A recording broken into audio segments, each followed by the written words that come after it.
Bonjour à tous, bienvenue sur SVM6. Donc je vais continuer avec ce tuto à vous expliquer comment vous pouvez monter un squelette pour faire une animation, pour animer un objet. On a vu donc précédemment qu'on pouvait utiliser le modificateur pot. Maintenant on va voir un autre moyen de créer un squelette et de rajouter des os de manière à pouvoir animer un objet. Donc je vais partir par exemple sur un truc simple, je ne vais pas aller chercher donc je pars sur un cube, hein. Et puis on va animer, on va créer un objet, hein. Peu importe quel objet c'est, hein. L'essentiel c'est de comprendre comment on peut créer un squelette. Donc là je sélectionne le haut du cube, extrude, extrude, extrude et extrude. Voilà. Imaginons, et puis là je vais faire donc extrude, voilà, et je vais également extruder ici, voilà, hop là, plutôt prendre une arête, voilà, et donc extrude. Surface, je crée un objet, surface,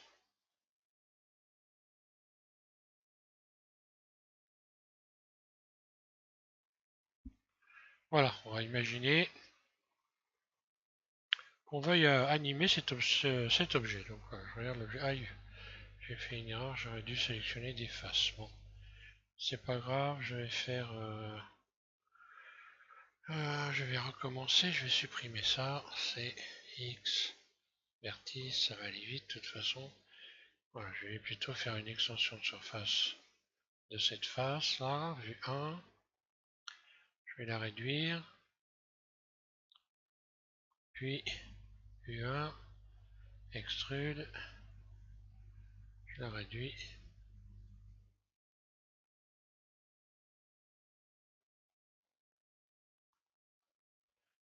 Voilà, on peut maintenant imaginer que ça serait éventuellement, ça pourrait être une bouche, hein, si on voudrait animer. Donc bon, bah voilà. Je vais rajouter donc également un os. Maintenant, donc j'ai créé un modèle.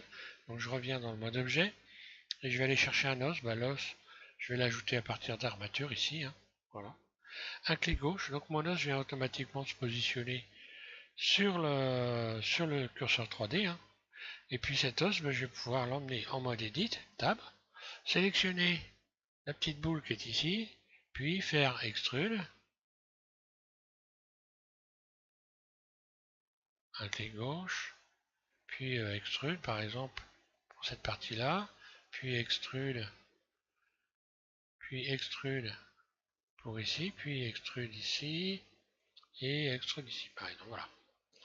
Et là encore une fois, comme on a fait avec le modificateur pot, alors le modificateur pot, l'avantage c'est que il reliait tout de suite l'objet au squelette.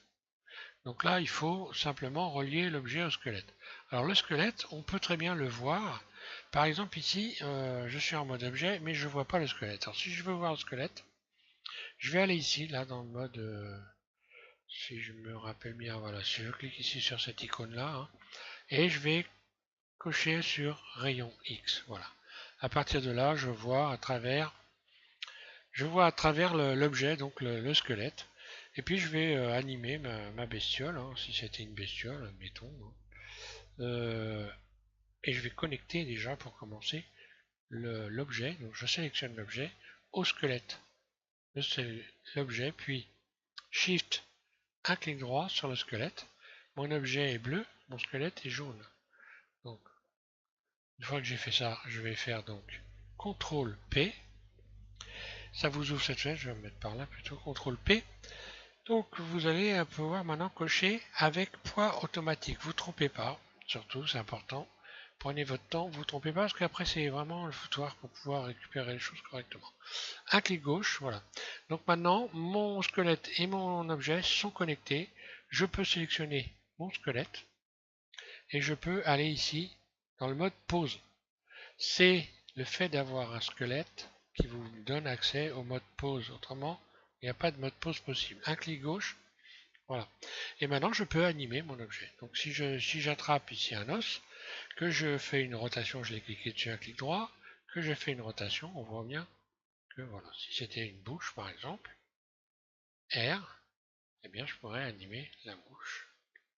Ici R. Et donc la base, là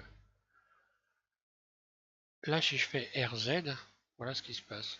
La base, si je fais RZ sur la base, donc la base c'est en fait l'os qui me permet de bouger entièrement l'objet. Donc si je fais une rotation par rapport à la vue, voilà ce que j'ai. Hein.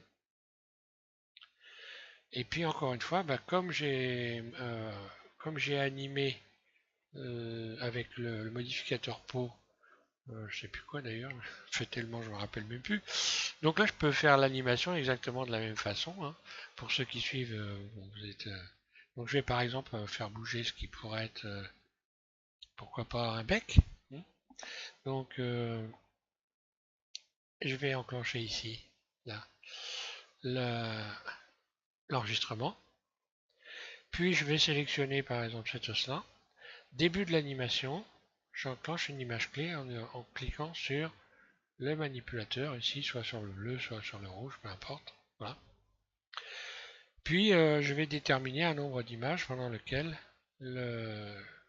l'objet, cet os-là va bouger. Donc on va dire, allez, je suis sur 25 images, là, ben voilà, 25 images, rotation, par exemple. Puis ensuite je reviens à 0, je vais sélectionner cet os-là. Pareil, je vais lui enclencher une image clé ici. Donc l'image clé, c'est la barre jaune qui est venue se positionner. Et par exemple, là, je vais faire R. Voilà. Je peux aussi bouger hein, comme ça. Ça fait tourner. Hein. Je peux également faire surface. Hein. Je peux utiliser la surface. Donc voilà ce qui se passe. Surface, ça gonfle tout. Donc là, encore une fois, à partir de là, on peut aussi modéliser l'objet. Hein. On peut le modéliser à partir de là, mais je vais faire un autre tuto. On peut modéliser également à partir d'ici. On peut modifier les... Voilà. À partir d'ici, la position, la taille. Hein, si je sélectionne par exemple cette os-là, je peux modifier. Alors là, ça modifie tout ce qui va au-dessus également.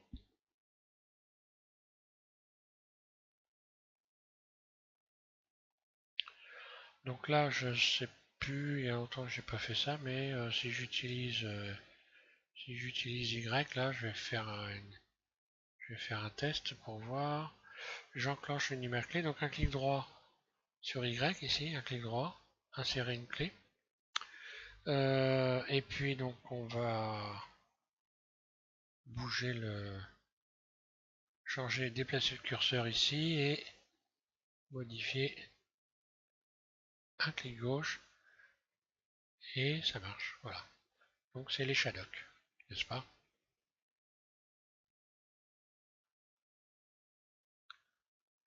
Voilà, je ne vais pas faire beaucoup plus long, je préfère en faire plusieurs petits, amusez-vous à essayer de faire des choses.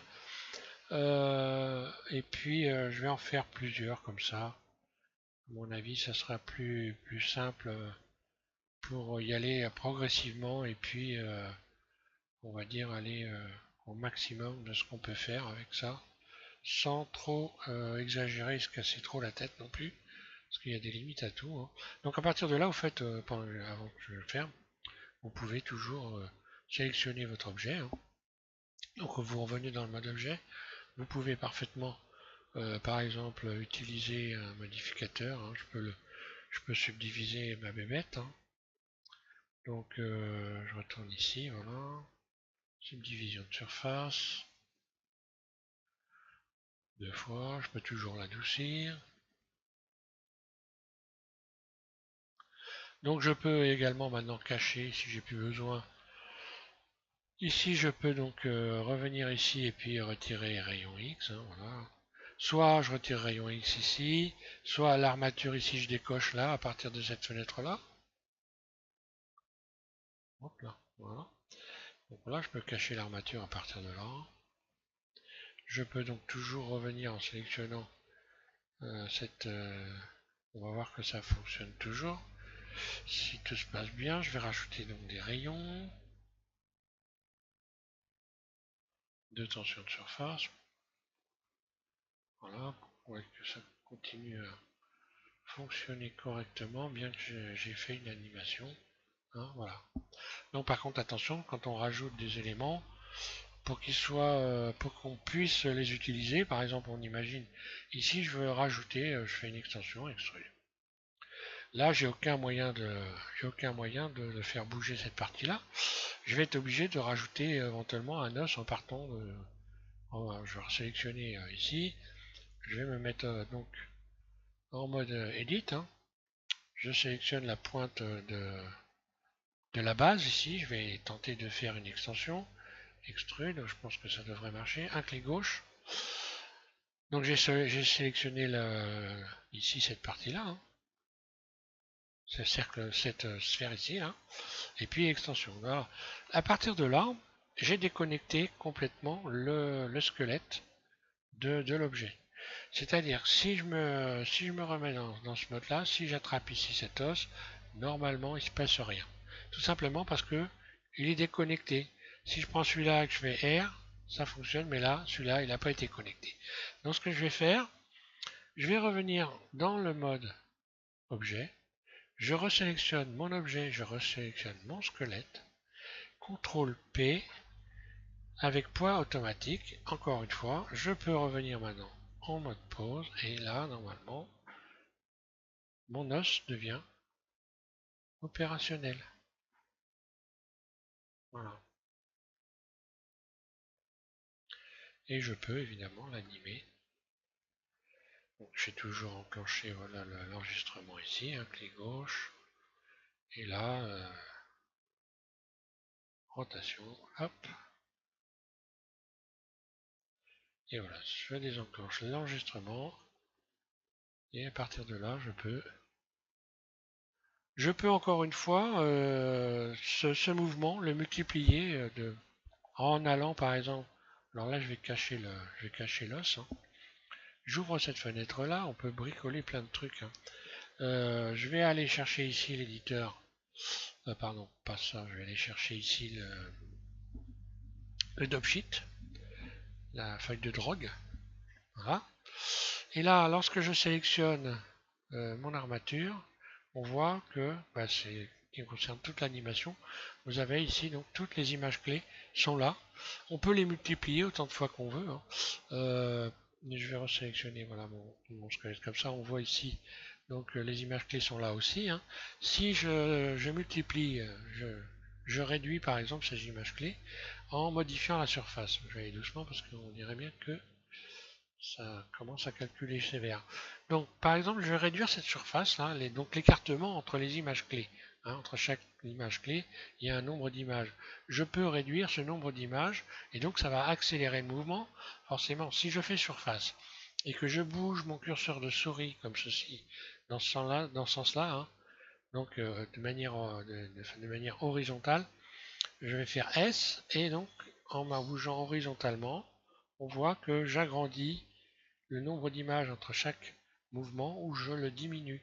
Donc là, si je resserre de manière conséquente, je vais recommencer surface, que je resserre tout ça, puis que je duplique tout ça en faisant Shift D et que je déplace et que je remets les éléments que j'ai dupliqués à côté, puis Shift D, puis Shift D, et ainsi de suite, Shift D.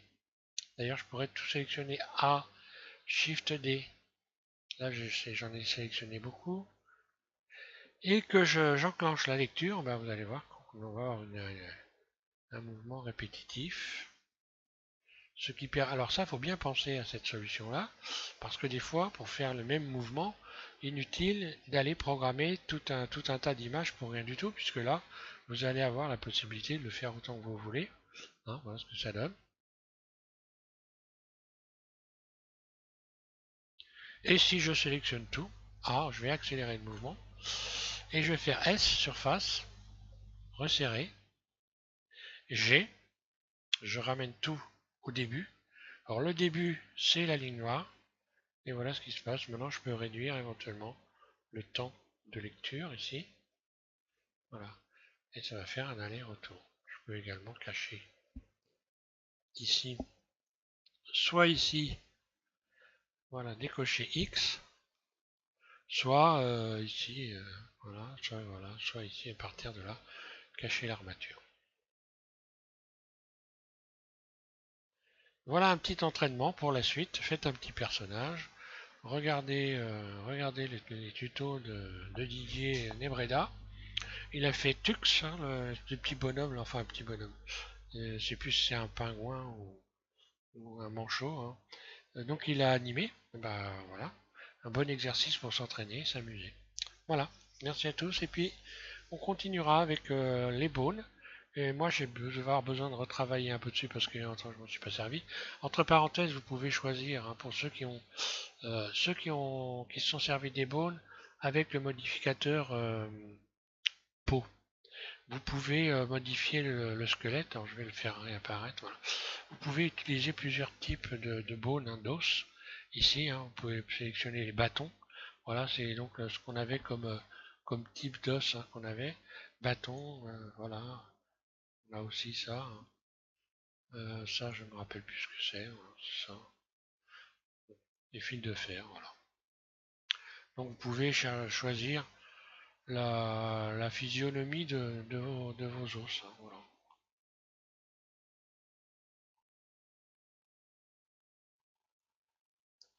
J'aime assez ça, ça prend pas de place. On vise assez bien, mais enfin bon. Voilà. Question de goût, hein, les couleurs. Ça ne se discute pas, vous faites comme vous voulez, voilà. Merci à tous de suivre SVM6 et puis bonne soirée à tous, amusez-vous bien avec ça, entraînez-vous. Et puis on verra avec le prochain tuto, je vais tâcher de trouver quelque chose de plus à vous expliquer. Voilà, merci.